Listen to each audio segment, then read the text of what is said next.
देशासाठी लढायला तयार आहे, देशासाठी मरायला तयार आहे, तो आमचा आहे, हे आमचं हिंदुत्व आहे. तसं पाहिलं तर अजूनही उन्हाळा सुरू नाही झालेला, पण 2 दिवस भयानक ऊन आहे आणि मला खरंच थोडंसं अवघडल्यासारखं होतं, कारण मला इकडे छप्पर बांधले आणि तुम्ही सगळे उन्हामध्ये आहात. मी माझं सांगण्याचं काम करतोय. देशभरामध्ये यांच्या कारभाराचे चटके बसतायत ना, म्हणजे ऊन तर प्रखर आहे, चटके बसतायत. तरी देखील कुठेतरी मूळ मुद्दे बाजूला ठेवून एक वेड पांघरायचं आणि त्याच्यामध्ये सगळ्यांना वेड करायचं, पुन्हा सत्तेवरती यायचं. विनायकजी, तुम्ही आता जे सांगत होता, राजनला धन्यवाद आणि त्याची पाठ थोपटायला मी इकडे आलेलो आहे. कारण आता या संकटाच्या काळामध्येच कळतं आपलं कोण आणि परक कोण. ही इकडे यादी दिलेली आहे, या इकडे. नाही एक मिनिट, हे काय तुमच्या घरी काय काय त्याची किंमत. बरं, किंमत करून खाली सही कोणाची आहे? सुशांत बंडोपंत चव्हाण, मराठी माणूस. त्यांनीच खाली सही केले. अहो सुशांतजी, चव्हाण तुमचं नाव आहे, मराठी असाल अशी माझी आशा आहे, पण तुम्ही शिवाजी महाराजांच्या मूर्तीची किंमत लावता. किती किंमत लावले? 5,000 रुपये. अहो तुमची किंमत किती? चव्हाण साहेब, तुमची किंमत किती? तुमची किंमत तुम्ही याच्यात दाखवले. माझ्या महाराजांच्या मूर्तीची किंमत 5,000 रुपये करता तुम्ही. शरम नाही वाटत? कोणत्या कुळात जन्मला तुम्ही? कोण होते तुमचे पूर्वज? म्हणजे नालायक माणसं किती असतात. महाराजांच्या पवित्र, ही महाराजांची मूर्ती आहे, ती महाराजांची मूर्ती आहे, त्याची किंमत 5,000 रुपये. कोणाची चाकरी करताय तुम्ही? ही अशी जी काही नतद्रष्ट माणसं आहे, यांची किंमत काय ती आता आपण ओळखली पाहिजे. यांची किंमत ओळखली पाहिजे. महाराजांच्या मूर्तीची किंमत 5,000 रुपये. बाळासाहेबांचा फोटो आणि लाकडी चेअर, त्याची किंमत लावले 10,000 रुपये.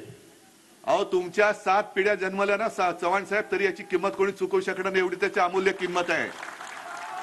आणि माझं तर म्हणणं की लावा, याची जी किंमत लावायची लावा आणि टाका राजन साळवीला आतमध्ये.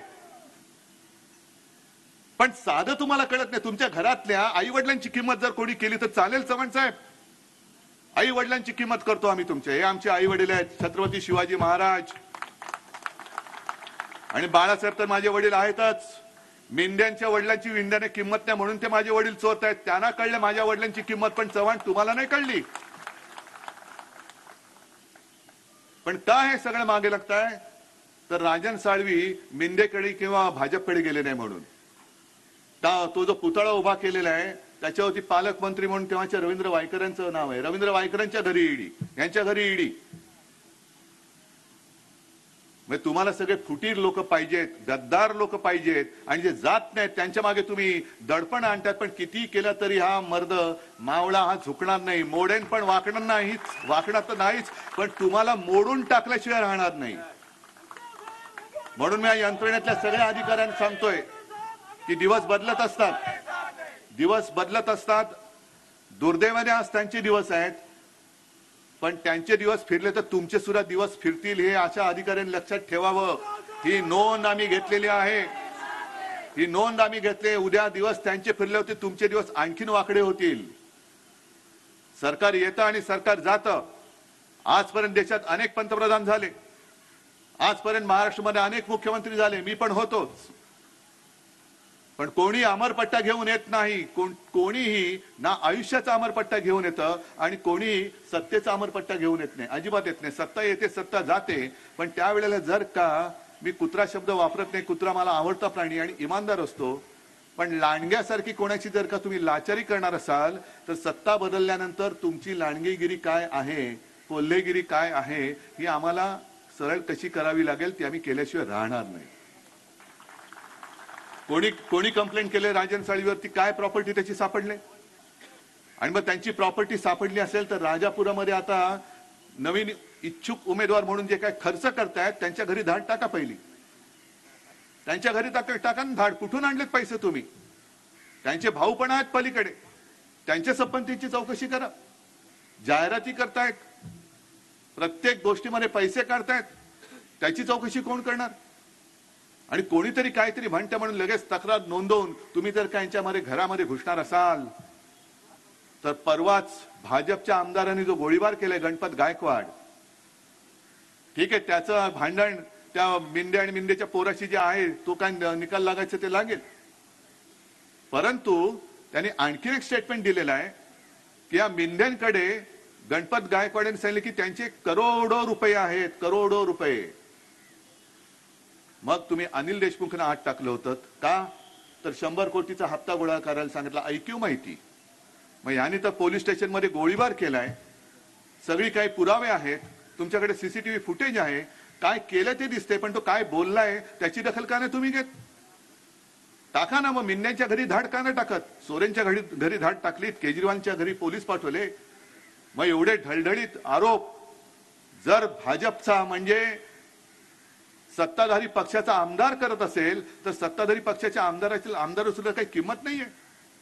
मग इथे जमलेले कोणी असतील किंवा या मतदारसंघातले भारतीय जनता पक्षवाले असतील, त्यांना मला विचारायचे की तुम्ही कोणासाठी काम करता आहात?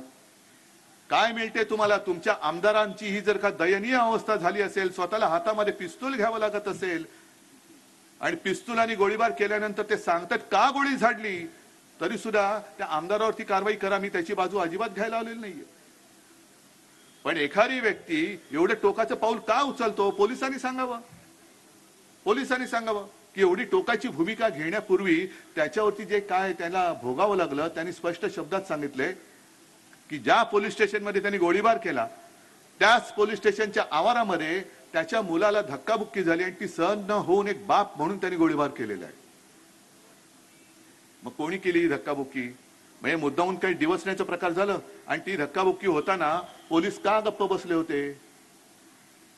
बरं, हे सगळं झाल्यानंतर आमच्या राज्याचे महनीय गृहमंत्री आहेत कुठे? देवेंद्र फडणवीस दिसलेत का 2 दिवसात? दिसलेत? भारतीय जनता पक्षाच्या एका तरी व्यक्तीने याच्यावरती प्रतिक्रिया दिली? त्या बावनकुळेने दिले? अशा हजारो घटना घडतात. अहो, हजारो घटना घडतात. तुम्हाला लाज वाटली पाहिजे. तुमच्या पक्षाचा आमदार पोलीस स्टेशनमध्ये गोळीबार करतोय, तो ज्याच्यावरती आरोप करतोय तो गद्दार तुम्ही तुमच्या डोक्यावरती बसवलाय, तो मुख्यमंत्री आहे आणि आमदार सांगतोय की जोपर्यंत हा गद्दार मुख्यमंत्री राहील तोपर्यंत महाराष्ट्रामध्ये गुंडांची पैदास होईल. मग या राजापूरमध्ये उद्या धरून चला होणार नाहीच, कारण ह्या भगव्याला ज्यांनी म्हणजे मेलो तरी 72 पण सोडणार नाही असा एक दमदार तुम्हाला आमदार लाभल्यानंतर, तसा खासदार लाभल्यानंतर ही गद्दारी ह्या छत्रपतींच्या हे राजापूर सुद्धा का छत्रपती शिवाजी महाराज आले होते का जाळली वखार? तर तोफगोळ्यांचा तो करार मोडून सिद्धी जोहारला मदत केली इंग्रजांनी, म्हणून इंग्रजांना धडा शिकवायला ते आले होते. मग आत्ताचे जे कोणी आमच्यावरती चालून येणारे लोक आहेत त्यांना मदत करणाऱ्यांचं आम्ही काय नंतर करू, त्याचं हे जे पुतळा आहे ना ते साक्षात मूर्तिमंत उदाहरण आहे. हे उदाहरण आहे. म्हणजे जोपर्यंत संधी मिळाले गोडी गुलाबीने आनंदात भोगा. मी काल सुद्धा सांगितलं की पंतप्रधानांना मी अजूनही शत्रू नाही मानत, ते मला मानतायत, कारण त्यांनी आपली शिवसेना फोडली, शिवसेना चोरली. ज्या बाळासाहेबांनी त्यांना त्यांच्या संकट काळामध्ये मदत केली होती त्या बाळासाहेबांची सुद्धा त्यांनी चोरी केली, चोराला मदत केली, त्याला मुख्यमंत्री म्हणून बसवला. तिकडे नितीश कुमारला फोडला, हेमंत सोरेनला तुरुंगात टाकलं, केजरीवालच्या मागे लागलेले आहेत. माझे राजन सळवी आहेत, वायकर आहे, सूरज चव्हाण आहे, किशोरीताई पेडणेकर आहेत, किती नावं घेऊ, अनिल परब आहे. मग असे आम्ही जर का तुमची लफडी कुलंगडी काढली, येत आहेत आता आमच्याकडे, त्यांच्यावरती कारवाई करणार आहात की नाही? का सबका साथ म्हणजे या भ्रष्टाचारांचा साथ आणि दोस्तों का विकास, तुमची जी घोषणा होती सबका साथ सबका विकास, अभी भ्रष्टाचारों का साथ, गुंडों का साथ और मेरे दोस्तों का विकास, अशी नवीन घोषणा तुम्ही देते की काय? ही घोषणा द्यावी आता भाजपाने. आणि म्हणून तुमची डोकी मी काही जास्त तापवत नाही, या उन्हामध्ये आधीच तापलेत, पण त्या डोक्याने विचार करा, विचार करा. आणि जो एक तुम्ही पराक्रम केलाय, होय मी पराक्रम म्हणतो, विनायक राऊतांना तुम्ही निवडून दिले एकदा नाही दोनदा. हा पराक्रम मी एवढ्यासाठी म्हणतोय, जर विनायक राऊतांना तेव्हा तुम्ही निवडून दिलं नसतं तर इथे सुद्धा गुंडागर्दी किती प्रमाणात वाढली असती याचा जरा विचार करा. वाढली असती ना? आता पंतप्रधानांसमोर प्रश्न आहे की घराणेशाहीला विरोध तुम्ही करताय, मग या गद्दार गुंड घराणेशाहीला तुम्ही विरोध करणार आहात की नाही, रोखणार आहात की नाही, हे आता या निवडणुकीत मला कळेल. म्हणून तुम्ही जसे या भर उन्हात सुद्धा इथपासून तिथपर्यंत सगळीकडे भरून गेलेला आहे. मी लढाईला उभा आहे तो माझ्यासाठी नाही, मी लढाईला उभा आहे तो तुमच्यासाठी उभा आहे. आणि मला खात्री आहे की या वेळेला सगळे जात पात धर्म म्हणजे सगळे हिंदू पण एकत्र आहेतच, मुस्लिम समाज माझ्यासोबत आलेले आहे, ख्रिश्चन येत आहेत, सगळे आलेले आहेत. सगळ्यांना मी आवाहन करतोय की जात पात धर्म बाजूला ठेवून देशप्रेमी म्हणून सगळे एकत्र येऊया आणि देशावरती जे संकट येते ते कायमचं असं काढून टाकूया की पुन्हा कधी हुकुमशाहीचं नाव काढणाऱ्या या देशात जन्माला येणार नाही.